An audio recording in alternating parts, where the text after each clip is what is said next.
Hello, Rebecca. Hello, Kelly. Kelly, Erie is not Copenhagen, Denmark. Today I talked with some local moms and dads about leaving their children unattended. The Vietnam Vets of America has a long way to go. It still needs to raise another $90,000 before it can break ground on the property. Now, one of these nifty gadgets costs $14.99, but if you were to go to Japan, you could pay as much as $300 for a Tamagotchi. From Northwestern Pennsylvania's #1 news station, this is Action News 24 at 6. An attempted homicide in Albion has police searching for clues. Good evening, I'm Rebecca Little. The incident happened shortly before 4 this morning when shots were fired from a home located on Route 6N. At this hour, state police at Girard are trying to sort out what happened. Here is what police are telling us. Around 3:50 this morning, a vehicle stopped along the south berm of 6N in front of this house. Police say moments later, a resident from the home came outside and fired 2 shots into the air. The 2 subjects in the vehicle left the scene while one returned to the residence with a shotgun a short time later. Police say the individual then fired his gun at the house, hitting it approximately 3 times. According to police, the resident, who is the man shown in the video, came out again, returning fire, hitting the vehicle at least 3 times. He injured 23-year-old Joseph Folland. Folland was taken to St. Vincent Health Center where he was treated and released. The investigation continues. An Erie man was lucky to escape serious injury after the vehicle he was traveling in rolled over.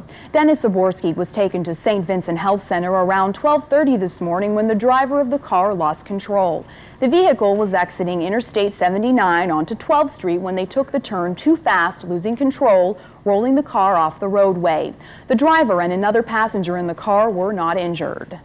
A day of fishing and canoeing ended in tragedy when a man drowned in Chautauqua County. 37-year-old William Johnson of Gowanda, New York, drowned after his canoe capsized on Sunset Bay and Cattaraugus Creek last night. Johnson spent most of the day yesterday canoeing with friends when the canoe capsized, throwing the 3 men into the water. Johnson's friends stayed with the canoe and were rescued by other boaters. Johnson tried to swim to shore but did not make it. Chautauqua County Sheriff's underwater rescue team located Johnson and tried to revive him, but the attempt was unsuccessful. He was transported to Lakeshore Hospital where he was pronounced dead. Tomorrow morning, talks will resume between General Electric and chief union negotiators. For the last 4 weeks, both sides have spent long hours at the bargaining table trying to agree on the new 3-year contract. Representatives from 14 unions rallied yesterday at the ERIE Civic Center showing their support. Union members say job security is their top priority. Members also want a guarantee of no layoffs throughout the duration of the contract, as well as limits on subcontracting to non-union firms and better retirement. The nuts and bolts of the negotiations get going tomorrow.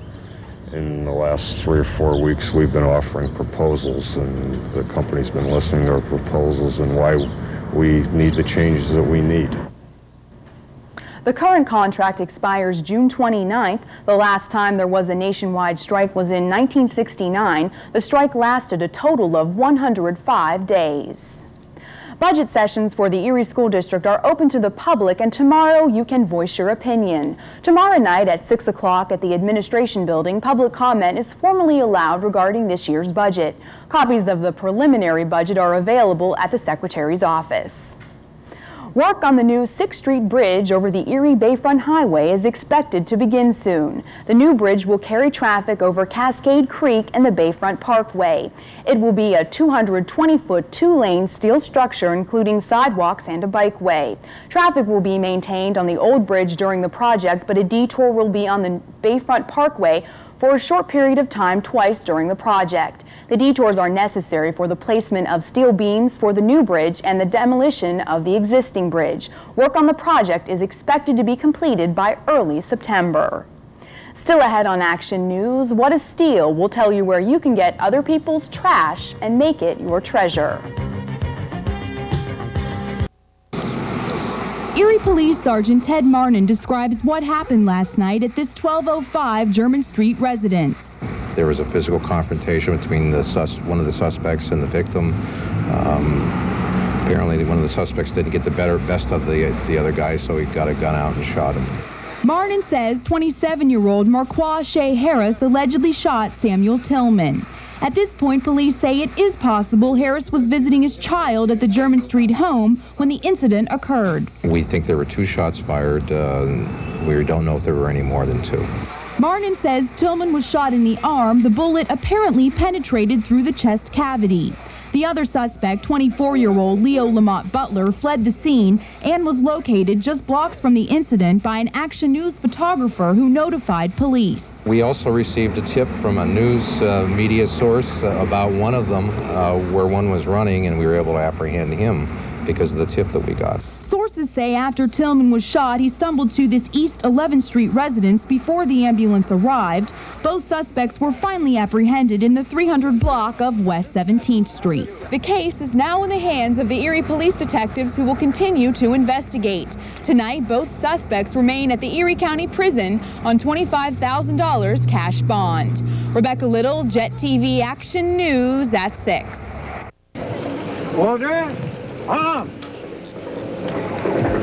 Underneath the American flag, the village flag climbed its way up the flagpole.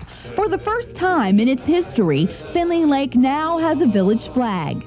Resident Donna LUCE looked on as the flag was raised at the Memorial Day ceremony. We needed something for the center of town. LUCE was part of the committee that picked the winner of the contest to design a community flag. We were looking for a design for a village flag, and it was very important to get a good balance of history and appropriateness to hang on below our American flag.